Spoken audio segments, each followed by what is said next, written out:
vous remercie. Question de M. Jérôme Nury à M. le ministre de l'Agriculture et de la Souveraineté alimentaire. La parole est à M. Jérôme Nury. Allez-y.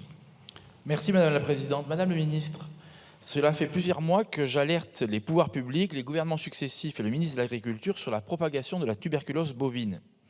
Cette maladie est en train malheureusement de s'étendre dans l'Orne et dans le sud Calvados, entraînant non seulement une grande inquiétude chez tous les éleveurs, mais entraînant également l'abattage systématique de milliers d'animaux et l'arrêt de nombreuses exploitations durant plusieurs semaines dans l'attente des résultats définitifs de contamination.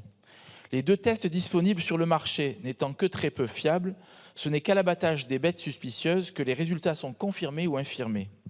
Dans la mesure où la zone de prophylaxie a été considérablement étendue, ce sont donc depuis plusieurs semaines des dizaines de milliers d'animaux qui sont contrôlés et pour lesquels il y a énormément de faux positifs, entraînant des abattages en très grand nombre. Ces mesures ne sont pas sans choquer et heurter les éleveurs qui sont attachés, vous le savez, à leurs animaux, qui ont mis parfois des décennies à les sélectionner et qui, sur de simples suspicions, voient leur travail mis à terre en quelques minutes. Bref, des éleveurs qui voient partir des bêtes à l'abattoir qui s'avèrent, pour la quasi-totalité in fine, être saines. À tout cela s'ajoute l'inquiétude de la filière lait cru quant à l'approvisionnement pour la fabrication du célèbre camembert AOP qui se trouve au cœur de la zone contaminée. Il est donc urgent, Madame le ministre, de faire en sorte que les services de l'État raccourcissent au maximum les mises à l'arrêt des exploitations. Et il est urgent de trouver une solution pour que l'indemnisation des éleveurs touchés, notamment quand l'abattage est total suite à un cas avéré, soit à la hauteur du traumatisme et du préjudice financier. Depuis plus d'1 an, j'alerte votre ministère sur l'injustice immense qu'il y a avec ces indemnisations qui sont soumises à l'impôt sur le revenu. Dernièrement encore, un éleveur ornais, dont l'abattage total des 700 animaux a donné lieu à une indemnisation d'1 million d'euros, va devoir payer près de 140 000 euros d'impôt sur le revenu supplémentaire, même avec le système de l'amortissement sur plusieurs années. Dans la mesure où cette indemnité sert à reconstituer le cheptel abattu et donc à retrouver un outil de production, il est profondément injuste, vous en conviendrez, qu'elle soit considérée comme un revenu supplémentaire imposable. Il est donc impensable, Madame le ministre, de trouver un dispositif pour que cette indemnisation soit exonérée d'impôt sur le revenu si l'éleveur poursuit son activité ou, à minima, que l'indemnisation versée prenne en compte ce supplément d'impôt. C'est d'ailleurs cette solution-là qui avait été mise en place à la fin des années 90 lors de la crise de l'encéphalopathie spongiforme bovine. Je vous ai déjà alerté sur ce sujet de la fiscalisation des indemnités lors de nos discussions préalables à l'examen du projet de loi d'orientation agricole qui sera soumis tout à l'heure au vote.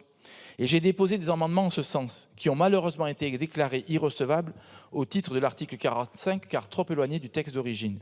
Il n'y a donc strictement rien dans la loi d'orientation agricole, ce qui est incompréhensible.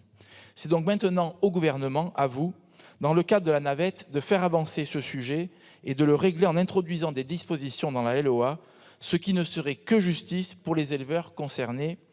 Madame le ministre, avec les éleveurs normands, nous comptons sur vous. Je vous remercie. La parole est à Madame la ministre déléguée. Merci Madame la Présidente. Monsieur le député Nury, je connais votre engagement auprès de la filière élevage et je veux ici excuser Marc Fesneau qui porte particulièrement ces sujets. Vous demandez l'exonération sur le plan fiscal et social des indemnités perçues par les éleveurs au titre de la tuberculose bovine. Je tiens d'abord à dire que nous partageons totalement le désarroi des éleveurs qui sont touchés par ces abattages. L'enjeu de la lutte contre la tuberculose bovine, c'est d'abord un enjeu de santé publique qui vise à réduire le risque de contamination humaine. Ces abattages sont malheureusement nécessaires dans des circonstances précises pour garantir la sécurité de nos concitoyens. Et je peux vous confirmer que ce n'est jamais de gaieté de cœur que la décision d'abattage est prise, uniquement quand il est impossible de faire autrement.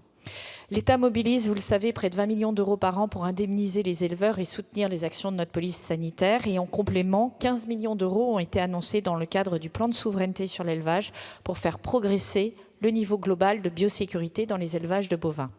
Sur la problématique fiscale que vous soulevez, les indemnités attribuées en compensation de l'abattage d'un troupeau réalisé notamment dans le cadre de la lutte contre la tuberculose constituent un revenu soumis au barème de l'impôt sur le revenu dès lors qu'elles ont pour objet de couvrir la perte d'animaux inscrits dans un compte de stock. Et donc, elles ne sont pas imposées sur l'entièreté, mais sur le montant correspondant à la différence entre l'indemnité et la valeur en stock des animaux abattus. Il en est de même des indemnités servies pour perte de production dont l'objectif est de compenser une perte d'activité commerciale.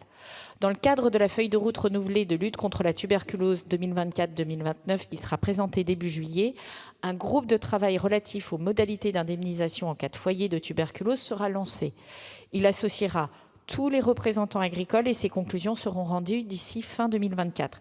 L'ambition est de parvenir à adapter le dispositif d'indemnisation aux évolutions de notre société. Je pense très concrètement à la baisse de l'acceptabilité de l'abattage des troupeaux ou au regain d'intérêt pour les races à faible effectif. Et je vous le dis, la question de la fiscalité des indemnités perçues par les éleveurs pourra également y être abordée. Je vous remercie. Monsieur Nury, allez-y. Oui, merci Madame la Ministre pour votre compréhension du sujet. En fait, vous comprenez bien le problème, mais j'ai le sentiment qu'aujourd'hui, le gouvernement ne veut pas vraiment le régler, puisque ce n'est pas dans la loi d'orientation agricole, alors qu'on aurait pu mettre ce sujet-là, parce que je rappelle qu'à la fin des années 90, Philippe Vasseur, qui était ministre de Jacques Chirac, l'avait lui mis pour l'ESB. Donc on peut tout à fait le faire. Ensuite, sur l'impôt sur le revenu, c'est bien sur la totalité que les agriculteurs sont imposés, puisqu'en fait, je rappelle qu'il y a une partie de l'indemnité qui est liée à la vente de la viande, et que c'est bien sur la totalité donc des recettes issues de la vente de la viande et de l'indemnisation qui sont imposées sur le revenu. Donc c'est ce sujet-là qu'il faut voir, et qu'il faut voir vite, Madame le Ministre.